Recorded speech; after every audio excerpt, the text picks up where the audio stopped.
주야로 그것을 묵상하여 라는 제목을 가지고 함께 말씀을 나누도록 하겠습니다. 1절부터 6절은 가나안 땅을 정복하라 라고 하나님께서 여호수아에게 명령하셨고, 7절부터 9절은 율법을 지키라 라고 여호와 하나님이 여호수아에게 명령하셨습니다. 그래서 가나안 땅을 정복할 것과 하나님의 말씀인 율법을 지킬 것을 명령하셨습니다. 나는 무엇을 묵상하며 살고 있습니까? 하나님의 말씀을 묵상하며 삽니까? 아니면 세상을 묵상하며 살고 있습니까? 우리 모두가 하나님의 말씀을 주야로 묵상하는 삶이 될 수 있기를 간절히 원합니다. 주야로 그것을 묵상하여 어떻게 살라고 하셨는가? 말씀을 통해서 큰 은혜가 임하는 복된 시간, 말씀 충만, 은혜 충만, 성령으로 충만한 시간 되기를 간절히 원합니다. 주야로 그것을 묵상하여 그 안에 기록된 대로 다 지켜 행하라 라고 말씀하십니다. 8절에 이 율법책을 내 입에서 떠나지 말게 하며 주야로 그것을 묵상하여 그 안에 기록된 대로 다 지켜 행하라. 그리하면 내 길이 평탄하게 될 것이며 내가 형통하리라 라고 말씀하십니다. 우리 모두가 하나님의 말씀대로 지켜 행함으로 하나님의 복이 우리에게 임하는 은혜가 있기를 원합니다. 주야로 그것을 묵상하여 라고 했는데, 이것은 주야로 하나님의 말씀을 묵상하라는 뜻입니다. 우리 모두가 주야로 하나님의 말씀을 묵상하여 하나님의 말씀대로 지켜 행하는 복된 삶이 다 될 수 있기를 원합니다. 다 같이 합시다. 주야로 하나님 말씀을 묵상하여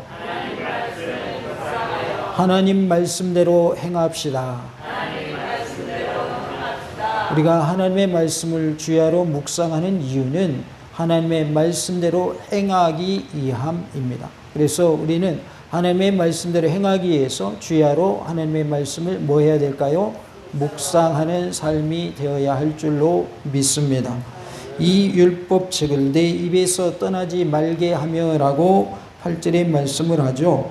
율법을 특별히 입에서 떠나지 말게 하라라고 했는데, 이것은 잊지 않도록 항상 외우라 라는 뜻입니다. 그래서 우리는 하나님의 말씀을 묵상하는 그런 모습이 될 수 있기를 원합니다. 목사님, 나는 기억력이 없어요. 나 이제 말씀 외우는 건 힘들어요. 그러시면 눈으로 보고 계속 반복해서 읽으셔도 됩니다. 꼭 안 보고 외워야 되는 건 아니에요. 말씀 묵상은 계속해서 그 말씀을 내 입술로 되뇌이는 그러한 훈련을 말하고, 내 마음속에 그 말씀을 항상 생각하며 사는 삶을 말하는 거예요. 그러니까 외우는 게 안 되면 눈으로 보면서 계속해서 반복해서 말씀을 묵상하시는 그런 모습이 되시기를 원합니다. 이것은 하나님의 말씀을 잊지 않도록 항상 외우라라는 의미로 이 율법책을 내 입에서 떠나지 말게 하라라고 말씀하고 있는데요. 여기서 떠나다라는 말은 어기다, 또 벗어나다 그런 뜻이에요. 어기다, 벗어나다라는 뜻인데, 앞으로도 계속 떠나서는 안 된다는 점을 강조하기 위해서 미완료 시제를 사용하고 있습니다. 그래서 하나님의 말씀을 앞으로 계속 떠나지 말아라, 하나님의 말씀을 어기지 말아라, 하나님의 말씀을 벗어나지 말아라 라는 말씀으로 우리에게 주고 계십니다. 우리 입 안에, 우리의 입이 항상 하나님의 말씀으로 가득 찬 모습이 될 수 있기를 원합니다. 입을 열었다면 하나님의 말씀이 툭툭 튀어나오기를 원합니다. 우리가 입술을 열어서 하나님의 말씀을 증거하는 모습이 되고, 또 우리의 말이 은혜가 넘치는 말이 될 수 있기를 원합니다. 그러려면 하나님의 말씀이 나와야 은혜로운 말씀이 돼요. 세상적인 말을 하면 은혜가 돼요, 안 돼요? 은혜가 되지를 않습니다. 세상에 근심, 걱정, 말 많이 해봐야 우리의 심령에 평안이 없습니다. 그러나 하나님의 말씀을 자꾸 말씀으로 우리의 입술로 고백하게 되면 그 말씀이 내 삶을 주장하게 되고, 그 말씀이 내 마음의 근심 걱정이 떠나가게 하고 우리 심령의 평안이 임하게 할 줄로 믿습니다. 우리 모두가 하나님의 말씀을 어기거나 벗어나면 안 된다라는 사실을 기억하고 하나님의 말씀을 가까이 하는 삶, 하나님의 말씀이 늘 내 머릿속에 항상 떠나지 않는 그러한 삶이 될 수 있기를 원합니다. 주야로 그것을 묵상하여라고 8절에 말씀을 하는데요. 묵상한다는 것은 단순히 율법에 대한 이론적인 사색이나 명상을 뜻하는 것이 아니라 실제 생활에서의 적용 및 실천을 위해서 율법을 깊이 연구하는 것을 말합니다. 그래서 우리가 말씀을 묵상하는 것은 말씀을 깊이 연구하는 것을 의미하는 것으로서 삶 속에서 적용하고 실천하기 위해서 주야로 말씀을 묵상하는 것입니다. 우리 모두가 하나님의 말씀대로 삶 속에서 그 말씀대로 살아내는 복된 삶, 능력의 삶이 다 될 수 있기를 원합니다. 시편 기자는 시편 1편 2절에서 율법을 주야로 묵상하는 자가 복 있는 자라고 말씀을 하고 있습니다. 시편 1편 2절에 오직 여호와의 율법을 즐거워하여 그의 율법을 주야로 묵상하는도다 라고 말씀을 하고 있어요. 시편 1편을 시작을 복 있는 사람은 이라고 말씀을 하고 있어요. 그 내용 중에 하나가 뭐예요? 율법을 주야로 묵상하는 자가 복 있는 자다라고 말씀을 하고 있습니다. 하나님 말씀을 주야로 묵상하는 복 있는 자가 다 되시기 바랍니다. 하나님 말씀을 주야로 묵상하여서 하나님의 말씀대로 행하는 은혜가 있기를 원합니다. 세상과 돈과 쾌락 등등을 묵상하지 마시고 하나님 말씀을 깊이 묵상하는 복된 삶이 되시기를 원합니다. 세상을 묵상하고 사는 사람이 있습니다. 쾌락을 묵상하고 사는 사람이 있어요. 돈을 묵상하며 사는 사람이 있어요. 자나깨나 돈 하는 사람이 있습니다. 돈이 우리의 모든 것을 채워주지는 못합니다. 재벌 총수도 죽습니다. 병에 걸려 죽습니다. 누구나 다 죽게 되어 있어요. 돈이 많다고 해서 죽지 않는 거 아니에요. 가난하다고 해서 일찍 죽는 것도 아니에요. 그런 거 상관이 있어요? 상관없어요? 아무런 상관이 없습니다. 우리가 세상을 묵상해 봐야 거기서 얻을 것이 아무것도 없어요. 하나님의 말씀을 묵상할 때 하나님의 말씀의 깊은 진리 속에서 우리는 생명을 얻게 되고 기쁨을 얻게 되고 평안을 얻게 되고 감사가 넘쳐나는 삶을 살 수 있게 되는 것이죠. 그래서 하나님의 말씀의 깊이에 들어가기를 원하고 그 말씀의 바다에서 헤엄치는 그러한 삶이 되시기를 원합니다. 그래서 여기에도 말씀, 저기에도 말씀이 충만한 은혜가 있기를 원합니다. 어떤 가정을 보면 어린 아이들이 함께 자라나는 과정 속에서 여기저기에 말씀을 써서 붙여놓은 경우가 있습니다. 거울에도 붙여놓고 방에도 붙여놓고 화장실에도 붙여놓고 거실에도 붙여놓습니다. 그래서 가는 곳마다 하나님의 말씀을 접하게 하는 그러한 것을 볼 수가 있습니다. 자녀가 없다 할지라도 내 가정에 말씀을 많이 붙여놓고 항상 그 말씀을 묵상하는 그러한 모습이 되면 참 좋겠다 생각이 듭니다. 그래서 하나님의 말씀을 매일매일 묵상하며 사시기 바라고 밤낮으로 묵상하는 복된 삶이 될 수 있기를 원합니다. 하나님 말씀대로 생활 속에서 적용하고 실천하기 위해서 하나님의 말씀을 깊이 묵상하는 삶, 깊이 연구하는 삶이 다 되시기를 원합니다. 말씀을 묵상하고 말씀을 지켜 행하면 평탄의 길로 인도하여 주시고 형통케 해 주시마 약속해 주고 계십니다. 우리 모두가 말씀을 묵상하고 말씀대로 행함으로 평탄한 자가 되고 형통케 되는 복을 누린 놀라운 은혜가 있기를 간절히 원합니다. 다 같이 합시다. 말씀을 묵상하고 말씀을 지켜 행하고 평탄한 자가 되고 형통한 자가 됩시다. 평탄의 길, 형통의 길을 가기 싫은 분만 손들어 보세요. 나는 평탄한 거 싫어요. 나는 형통이라는 것 원치 않아요. 그런 분이 과연 이 세상에 몇 명이나 있을까요? 저는 한 사람도 없다라고 생각합니다. 복이라는 말은 세상의 말로 표현하면 행복이라는 단어로 표현을 합니다. 행복이란 무엇일까요? 말씀 가운데 거하는 삶이 행복인 것입니다. 하나님과 함께하는 것이 행복입니다. 그것이 진짜 복이다 그 말이에요. 우리는 하나님이 주신 복을 마음껏 누리며 사는 은혜가 있기를 원합니다. 말씀 충만한 삶이 곧 복된 삶인 줄로 믿습니다. 내 영혼에 말씀이 없다, 말씀에 기갈이 있다라고 하는 것은 그것은 복이 있는 게 아닙니다. 하나님을 가까이하지 아니한다, 이것은 복이 아닙니다. 하나님을 가까이하고 하나님의 말씀을 가까이하고 늘 말씀 가운데 거하는 말씀 충만한 삶이 될 때에 그것이 곧 주님과 동행하는 삶이요, 성령님으로 충만한 삶, 예수로 충만한 삶이 될 줄로 믿습니다. 우리는 하나님의 통치를 받아야 합니다. 말씀의 지배를 받아야 합니다. 성령님의 인도하심을 받아야 합니다. 그것이 곧 하나님 나라의 백성의 모습인 것입니다. 하나님 나라는 곧 하나님의 통치가 이루어지는 곳이 하나님 나라입니다. 그래서 우리는 죽어서만 천국이 아니라 이 땅에 사는 날 동안에도 하나님 나라의 백성으로 살아야 할 줄로 믿습니다. 그러기 위해서 우리는 말씀으로 늘 충만해야 합니다. 늘 우리가 하나님의 말씀을 묵상하며 말씀대로 행하는 말씀 충만한 삶 될 수 있기를 원합니다.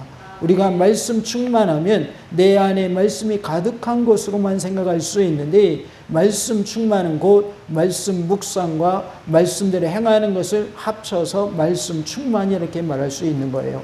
그래서 우리는 내 말씀을 묵상하며 살고 말씀대로 지켜 행하는 복된 삶이 될 수 있기를 간절히 원합니다. 나는 무엇을 묵상하며 매일매일 살고 있습니까? 매일매일 하나님의 말씀을 묵상하며 사시는 은혜가 있기를 간절히 원합니다. 이전에 내 종 모세가 죽었으니 이제 너는 이 모든 백성과 더불어 일어나 이 요단을 건너 내가 그들 곧 이스라엘 자손에게 주는 그 땅으로 가라라고 말씀하십니다. 내 종 모세가 죽었다라고 말씀을 합니다. 모세가 약속의 땅 가나안에 들어가지 못하고 그 목전에서 죽게 된 직접적인 이유는 가데스에서의 비신앙적 행위 때문입니다. 민수기 20장 10절로 12절에 모세와 아론이 회중을 그 반석 앞에 모으고 모세가 그들에게 이르되 반역한 너희여 들으라.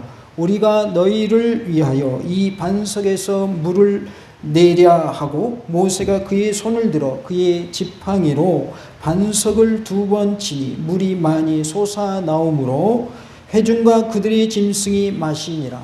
여호와께서 모세와 아론에게 이르시되 너희가 나를 믿지 아니하고 이스라엘 자손의 목전에서 내 거룩함을 나타내지 아니한 고로 너희는 이 회중을 내가 그들에게 준 땅으로 인도해 드리지 못하리라 하시니라 라고 말씀을 합니다.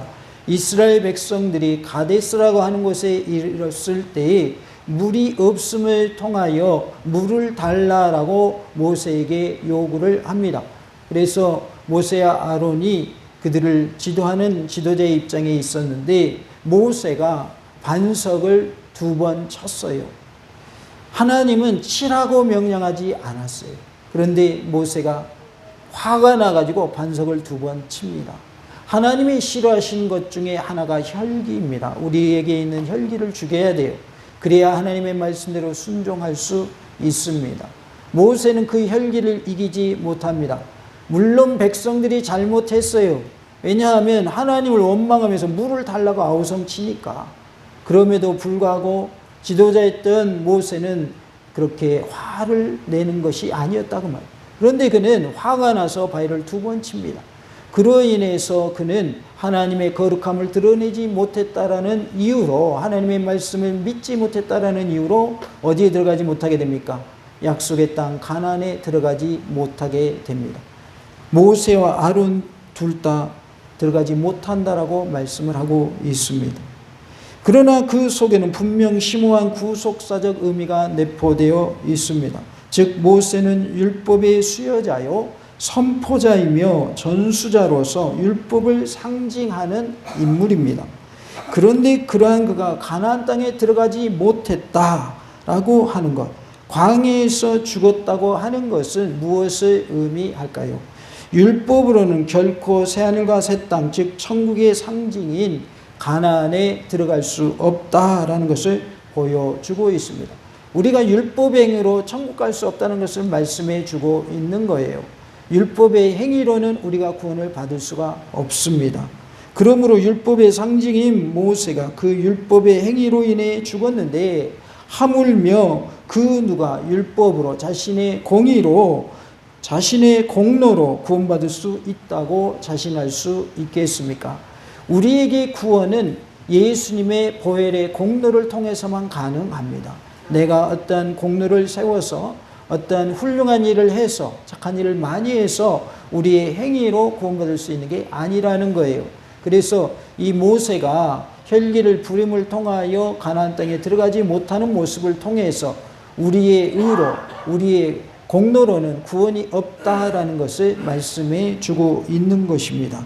로마서 3장 28절에 그러므로 사람이 의롭다 하심을 얻는 것은 율법의 행위에 있지 않고 믿음으로 되는 줄 우리가 인정하노라라고 말씀하고 있습니다. 우리가 의롭게 되는 것은 율법의 행위에 있지 않다는 거예요. 우리가 의롭게 되는 것은 무엇으로 된다고 말씀합니까? 믿음으로 된다 그 말이에요.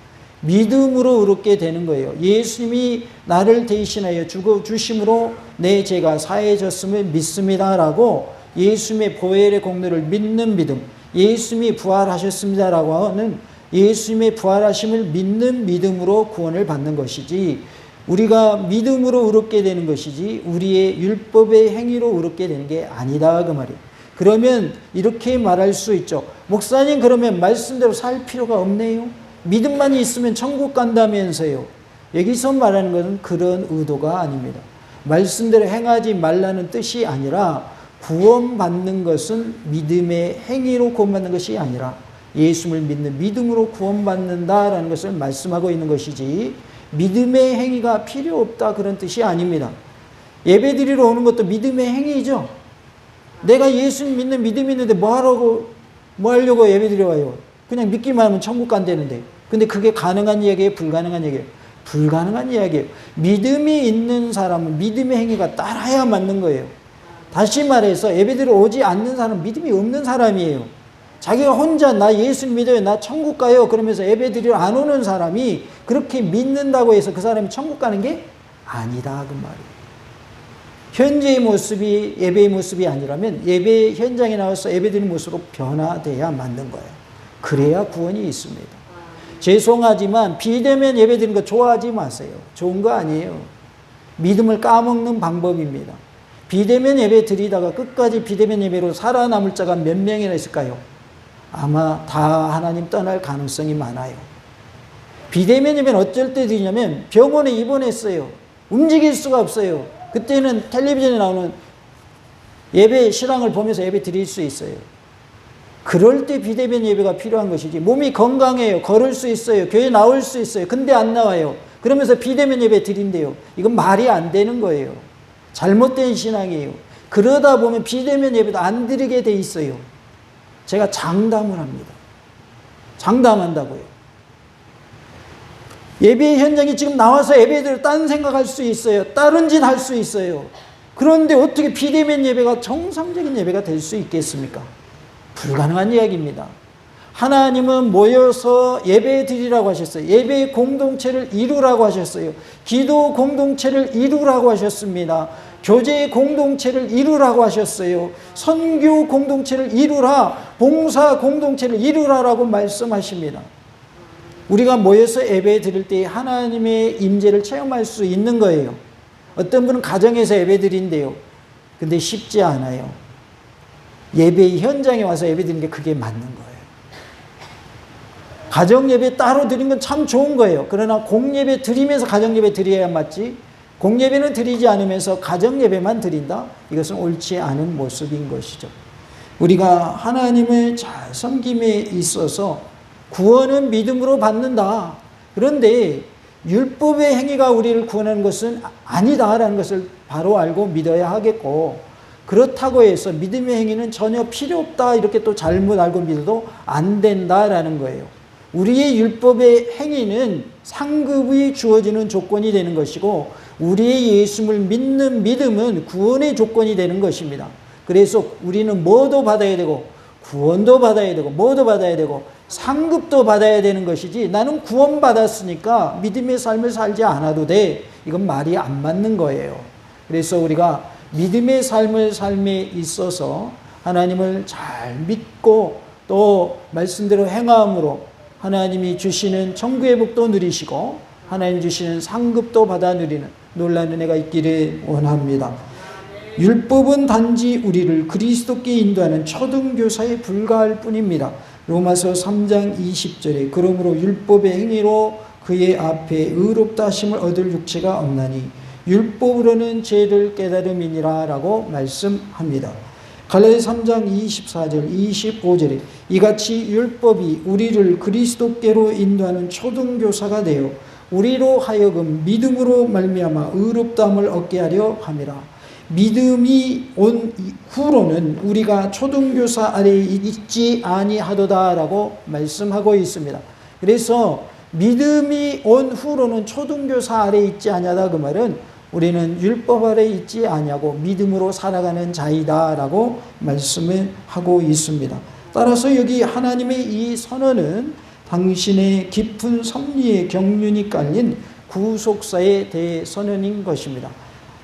2절에 이제라고 말씀을 하고 있는데 이것은 웨아타라는 원어인데 접속사 웨는 대체적으로 그리고라는 말로 번역이 되는데 여기에서는 그러므로 그래서라는 뜻이 강합니다. 한편 아타라는 말은 지금 곧장 이때라는 뜻으로서 이제라는 말은 그러므로 이제라는 뜻으로서 여호수아가 이스라엘을 가나안에 인도할 이유와 시점을 밝혀주고 있습니다.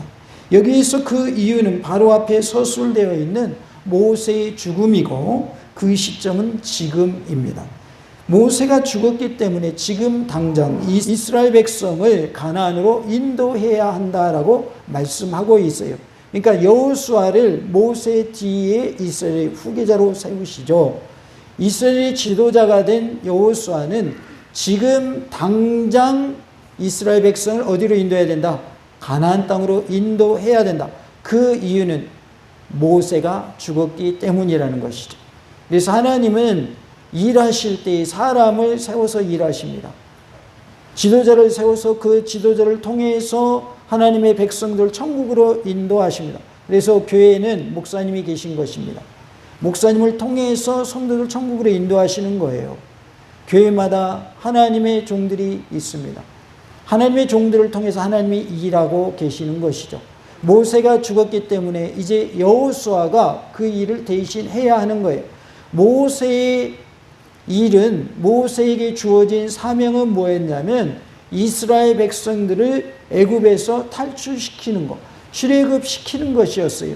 거기까지가 모세의 사명이고 출애굽한 이스라엘 백성들을 가나안으로 인도하는 것은 누구의 사명이에요? 여호수아의 사명인 것이죠. 그래서 각 시대마다 하나님은 일꾼을 세우시고 그 일꾼들을 통하여 일하시는 것을 볼 수가 있습니다. 지금 우리 모두가 현재의 하나님의 백성으로 부름받았고 하나님의 일꾼으로 하나님 우리를 세워주셨습니다. 그 말은 하나님이 나를 통해서 일하시겠다 그런 뜻이에요. 그러기에 우리는 하나님이 내게 주신 바 사명을 우리가 주어진 상황 속에서 최선을 다해서 잘 감당할 수 있기를 원합니다. 다 같이 합시다. 지금 당장 해야 합니다. 언제 하라고요? 지금 당장 해야 돼요. 지금 여호수아가 머뭇거릴 틈이 있어요, 없어요? 없습니다. 모세가 이미 죽었습니다. 그러니 다음 후계자인, 다음 지도자인 여호수아가 그 일을 해야 하는 거예요. 그런데 언제 하라는 거예요? 지금 당장 하라는 거예요. 주님의 일을 함에 있어서 머뭇거리지 마시고 뒤로 미루지 마시기 바랍니다. 지금 당장 행하시기 바랍니다. 그리하면 하나님께서 나의 길을 평탄한 길로 인도하시고 나를 형통케 하실 줄로 믿습니다. 우리가 하나님의 명령에 하나님의 말씀에 순종할 때에 하나님의 복이 우리의 것이 될 줄로 믿습니다. 너는 이 모든 백성과 더불어라고 2절에 말씀을 하고 있습니다. 이는 요단을 건너가 가나안 땅을 차지하게 될 대상이 누구인지를 말씀해 주고 있습니다. 즉 여기서 지시어 이라고 하는 것, 이 모든 백성 할 때 이라고 하는 것은 그들이 다름 아닌 모든 이스라엘 백성임을 밝혀주고 있습니다. 그래서 가나안 땅에 들어갈 사람들은 이 모든 이스라엘 백성들이다라는 것을 강조하고 있어요. 다시 말해서 가나안 땅, 저 천국에 들어갈 자는 여기에 있는 우리 모두다 그 말이에요. 우리 모두가 다 천국에 들어가야 될 대상이다라는 것을 말씀해 줍니다. 2절에 일어나라는 표현이 나옵니다. 이것은 쿰이라는 단어인데 달리다금 할 때 그 쿰이에요. 이 일어나라는 말은 본래 말 그대로 일어서는 신체적 행위를 뜻하는데 군사적 개념으로 자주 사용되어서 전쟁을 위한 준비, 전쟁을 수행하는 것, 전쟁의 승리를 뜻하기도 합니다. 그래서 사사기 7장 15절에 보면 기드온이 그 꿈과 해몽하는 말을 듣고 경배하며 이스라엘 진영으로 돌아와 이르되 일어나라, 여호와께서 미디안과 그 모든 진영을 너희 손에 넘겨주셨느니라 하고 라고 말씀하고 있습니다. 미디안과의 전쟁에서 기드온의 군사가 이길 것을 미디안의 군사의 꿈의 그러한 해몽을 통해서 한 사람은 꿈을 꾸고 한 사람은 해몽을 하죠. 그것을 정탐꾼들이 듣게 되고 기드온이 이제 우리가 이길 것이다. 미디안과 모든 진영을 너희 손에 넘겨주셨다라고 말씀을 하죠. 그래서 여기서 일어나라라는 사사기 7장 15절의 말씀은 전쟁을 위한 준비를 말하고 있어요. 전쟁을 치르기 위한 준비를 위해서 일어나라라는 뜻으로 사용되었고 출애굽기 2장 17절에는 목자들이 와서 그들을 쫓는지라 모세가 일어나 그들을 도와 그 양떼에게 먹이니라 그랬어요. 미디안의 제사장이 있었는데 그 제사장에 7딸이 있었습니다. 미디안의 제사장 7딸이 양들에게 물을 먹이려고 하는데 목자들이 그들을 쫓아내는 거예요. 그때 모세가 그들을 도와줍니다. 모세가 일어나 그들을 도왔다 그랬어요. 그래서 모세가 일어났다라는 의미는 그들과 싸워서 그들을 물리침으로 미디안의 제사장의 딸들을 도와주었다. 그래서 양들에게 물을 먹이게 해주었다라는 뜻으로서 일어나라는 단어를 사용하고 있습니다. 이 요단을 건너라고 말씀을 합니다. 내려가다, 급하게 흐르다라는 뜻의 야라드라는 단어에서 파생된 단어가 요단이라는 단어입니다. 그래서 요단은 빠르게 흐르는 강이라는 뜻입니다. 이 요단강은 해발 2852m인 헬몬산에서 발원하여 갈릴리 호수까지 28km를 흘러내린 후에 거기서 다시 해면보다 380m나 아래인 사해까지 직선거리로 약 104km 거리가 되는데 그 거리를 흘러내려가는 팔레스타인 최장의 강, 최대의 강입니다. 104km인데 곡선으로 따져보면 총 직선거리의 3배에 해당된다고 그래요. 그래서 300km 이상의 곡선거리이고 직선거리는 104km가 된다라고 말하는데 이 요단을 건너라라고 말씀을 하고 있습니다. 요단강을 실제로 가보면 지금은 강 같지가 않고 개울 같습니다. 그래서 예전에는 아주 범람한 강이었다면 요즘은 개울과 같은 시냇가와 같은 그래서 어떤 것은 직접 건널 수 있을 정도로 그렇게 폭이 좁은 그런 강인 것을 볼 수가 있습니다. 내가 그들 곧 이스라엘 자손에게 주는 그 땅으로 가라라고 2절에 말씀을 합니다. 3절에 내가 주었느니 6절에 내가 주리라 한 등의 말과 더불어서 가나안은 하나님께서 이스라엘 백성들에게 거저 주신 선물이다라는 것을 보여주며 동시에 당신의 약속을 변치 않고 지키시는 하나님의 신실하심을 보여주고 있습니다. 그래서 가나안은 이스라엘 백성들에게 주신 하나님의 뭐라고요? 선물인 것이죠. 마찬가지로 천국은 하나님이 우리에게 주신 뭐예요? 선물입니다. 그리고 하나님은 약속하신 것을 반드시 지키시는 하나님이시다 라고 하는 하나님의 신실하심을 나타내 주고 있습니다. 여기서 주는이라는 단어는 현재 분사형으로 쓰여서 하나님께서 가나안을 지금 막 주시고자 하신다라는 사실을 알게 해줍니다. 하나님은 우리에게 지금 천국을 주시기를 원하시는 거예요. 내일이 아니에요. 모레가 아니에요. 하나님은 우리에게 복 주시기를 원하는데 지금 주시기를 원하신다 그 말이에요. 하나님이 주시는 복을 지금 받아 누리시기를 간절히 원합니다. 3절에 보면 내가 모세에게 말한 바와 같이 너희 발바닥으로 밟는 곳은 모두 내가 너희에게 주었느니 그랬습니다. 로마서 10장 15절에 보내심을 받지 아니하였으면 어찌 전파하리요 기록된 바 아름답도다 좋은 소식을 전하는 자들의 발의함과 같으니라 라고 말씀하고 있습니다. 우리의 발바닥으로 밟는 것을 하나님 우리에게 주심을 믿으시기 바랍니다. 우리가 아름다운 발이 되어서 좋은 소식, 복된 소식, 복음을 전함으로 우리가 밟는 땅이 복음의 땅이 되고 구원의 땅이 되고 생명의 땅이 되는 놀라운 은혜가 있기를 원합니다. 복음을 전하는 아름다운 발이 다 되시기를 간절히 원합니다. 4절에 곧 광야와 이 레바논에서부터 큰 강 곧 유라데 강까지 해쪽 속의 온 땅과 또 해지는 쪽 대해까지 너희의 영토가 되리라 라고 말씀합니다. 우리가 밟는 땅을 우리에게 주심으로 우리의 영토가 되게 하실 줄로 믿습니다. 너희 영토가 되리라 라고 했는데 이것은 영적으로 전도하여 하나님 나라를 이루는 것을 의미합니다. 우리가 사는 지역을 하나님 나라가 되게 해야 할 줄로 믿습니다. 다 같이 합시다. 우리가 사는 지역을 하나님 나라가 되게 합시다. 5절에 보면 내 평생에 너를 능히 대적할 자가 없으리니 내가 모세와 함께 있었던 것 같이 너와 함께 있을 것임이니라. 내가 너를 떠나지 아니하며 버리지 아니하리니 6절에 강하고 담대하라. 너는 내가 그들의 조상에게 맹세하여 그들에게 주리라 한 땅을 이 백성에게 차지하게 하리라 라고 말씀하십니다. 주리라 한 땅은 장차 유업으로 받을 땅으로서 신약에서는 구원의 영적인 복을 의미하고 있습니다.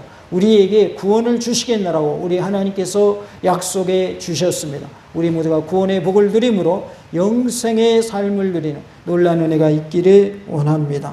1절부터 6절에서 가나안 땅을 정복하라 하셨고 7절부터 9절에서 율법을 지키라 라고 하나님께서 여호수아에게 명령하셨습니다. 주야로 하나님의 말씀을 묵상하여서 그 말씀대로 행하는 삶이 되므로 하나님께서 약속하신 영적 가나안 땅, 저 하나님 나라, 저 천국에 들어가는 은혜가 우리 모두에게 있기를 간절히 원합니다. 주야로 말씀을 묵상하여 하나님의 말씀대로 행하는 삶이 다 되시기를 간절히 원합니다. 할렐루야!